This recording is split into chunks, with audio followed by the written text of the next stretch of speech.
Bonjour tout le monde. Aujourd'hui, je vais vous faire un discours sur les chiens renifleurs de cancer. Je vais commencer. Bonjour à tous. J'espère que vous avez tous passé un excellent week-end.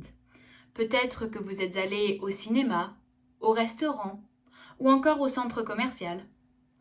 Moi, je suis allée au musée de l'Université de Manchester pour voir une exposition intitulée « Extinction ou survie ».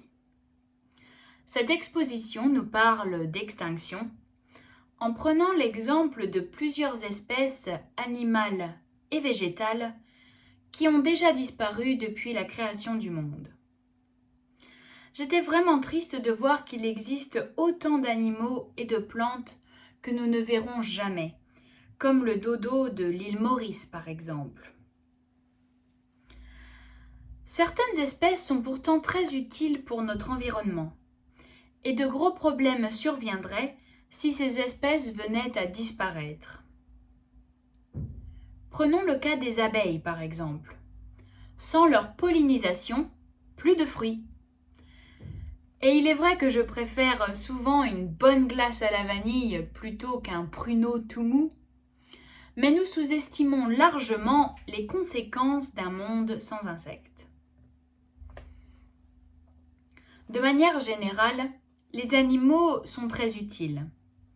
Le venin de certains animaux peut être utilisé pour fabriquer des médicaments, et nos vêtements sont faits de laine de mouton ou encore de fourrure. Finalement, les animaux sont aussi utilisés dans le domaine médical. Mais attendez, je vous vois déjà monter sur vos grands chevaux. Ne vous inquiétez pas. Ce dont je vais vous parler ne leur fait pas de mal. On oppose très souvent la nature, le naturel, à la technologie. Mais je vais vous parler d'un domaine dans lequel le naturel et la technologie travaillent main dans la main.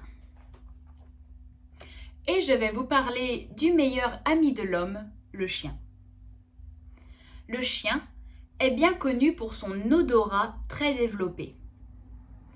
En effet, le chien possède 300 millions de capteurs d'odeur, alors qu'en comparaison, les humains n'en ont que 5 millions.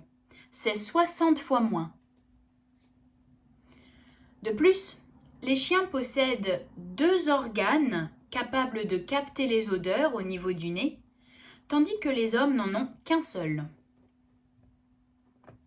Et c'est notamment grâce à leur incroyable capacité à renifler les objets et à suivre des pistes que les forces de l'ordre, par exemple, utilisent des chiens pour détecter des stupéfiants ou encore retrouver des personnes blessées ou des corps.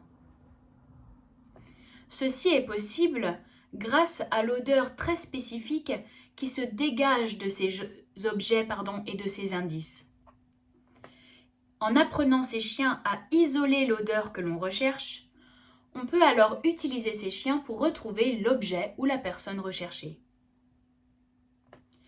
Et c'est aussi pour cela que des chercheurs ont fait le pari d'utiliser des chiens pour détecter des maladies humaines. En effet, les bactéries qui se trouvent au niveau de plaies, par exemple, dégagent des odeurs bien particulières.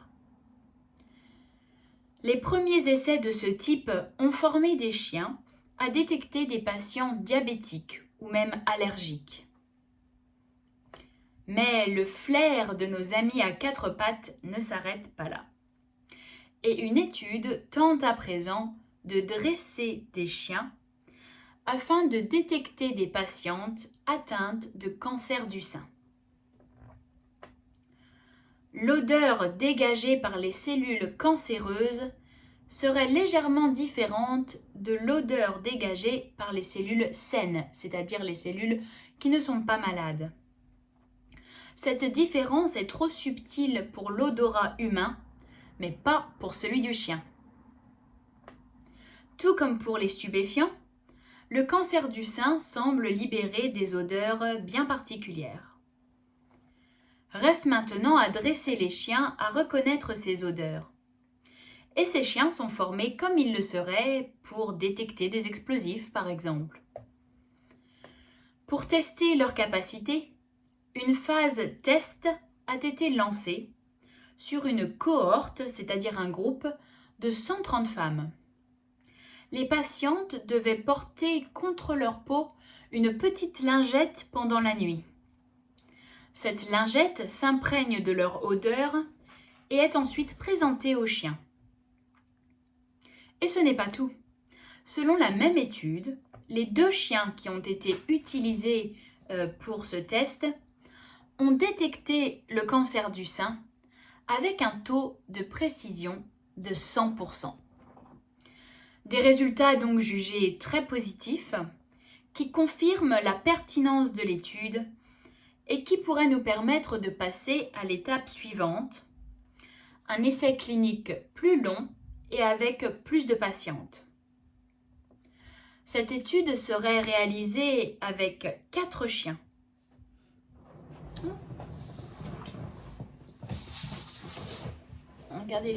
Regardez qui nous rend visite. Ce n'est pas un chien et il n'a pas un très bon odorat, mais il est mignon quand même. Cette étude donc, la 2e étude, serait réalisée avec 4 chiens pour voir si ces chiens parviennent à réaliser ce tour de magie indépendamment de leur race.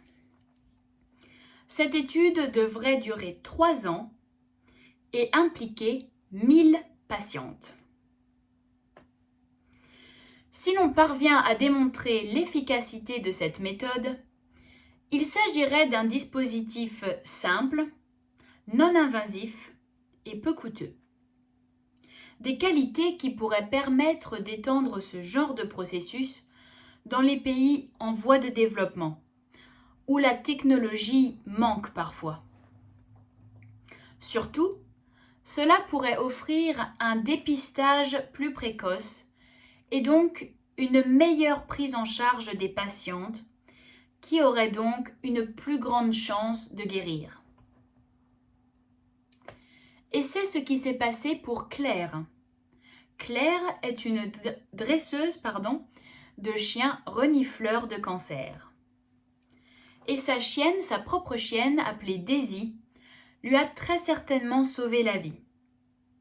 En effet, un jour, Daisy s'est mise à aboyer sans cesse contre la poitrine de sa maîtresse. Claire ne comprenait pas très bien au départ, mais elle a tout de même décidé de passer un scanner.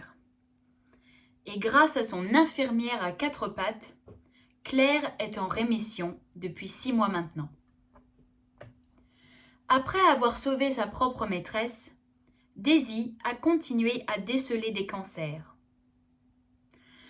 Son taux de réussite est de 93%, ce qui est bien supérieur à la plupart des technologies actuelles.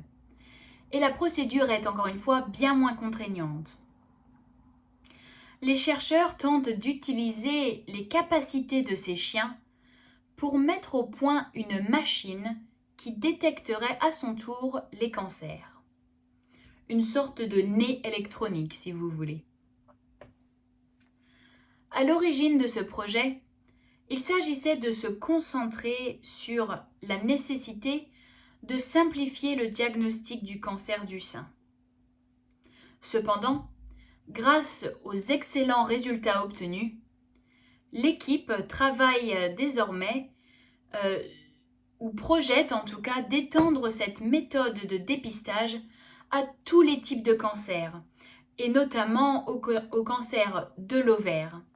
Et je leur souhaite de réussir de tout cœur. Je vous remercie.